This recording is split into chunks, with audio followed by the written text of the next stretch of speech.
Duha ka mga benepisyaryo sa Pantawid Pamilyang Pilipino Program kun 4Ps ang nagtap sa Licensure Examination for Teachers CONLEP 2026. Tungod niini, gisaluduhan sila sa Department of Social Welfare and Development Office kin DSWD Field Office 11 tungod sa ilang padayon nga paningkamot ug inspirasyon ingon man dedikasyon aron makuha ang maong kalampusan.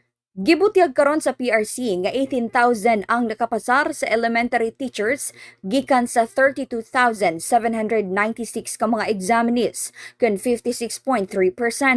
Samtang 45,000 sab ang pasado alang sa secondary level gikan sa 61,561 ka mga nag-exam kun 73.10%. Ang maong mga benepisyaryo, mao sila Realin Geroche LPT, gikan sa barangay Anibungan, Carmen Davao del Norte, ingon man nag-top 9 sa secondary level sa maong eksaminasyon ug adunay 93.40 nga rating. Samtang nag-top 9 gihapon si Maricel RSP LPT alang sa elementary level nga gilayong gikan sab sa maong lugar ug nakakuha sa susamang rating. Tungod sa paningkamot, wala damha nga ang maong mga benepisyaryo maoy usa sa mga magtap sa maong eksaminasyon. Ingon man naghatag sab og pagbati ang katawhan. Pinaagi sa pagkomento sa Facebook post sa DSWD11, diin makahatag kinig inspirasyon sa pipila kun libuan ka mga estudyante nga naningkamot sab nga makabot ang ilang pangandoy. Sa pakighinabi sa DXDC team kang Realin LPT, 24 years old, diin tungod sa kalisod sa sitwasyon sa iyang pamilya, miagi kini og pagpanguma sulod sa pila ka bulan aron lang adunay ikapa-enroll sa review center.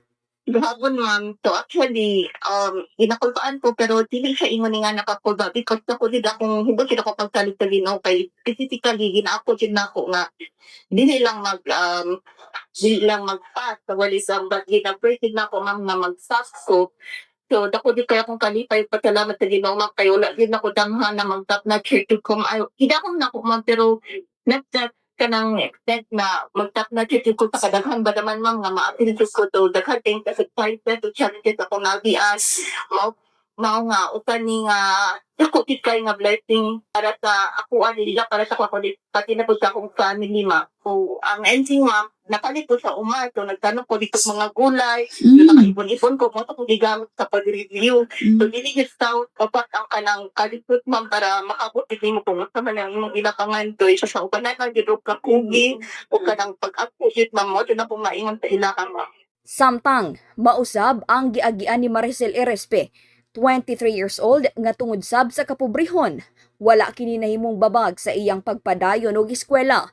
Apan gihimo niyang inspirasyon ang kalisod nga natagamtam sa iyang mga igsuon ug inahan bisan wala na ang ilang amahan. Ato pa mga pinakahago sa kung ano kay magbiyahe ko gikan diri sa mong balay padulong sa tagog sa kong review center at the same time maguli na po gikan sa review center tapos magstudy na po sa anagod.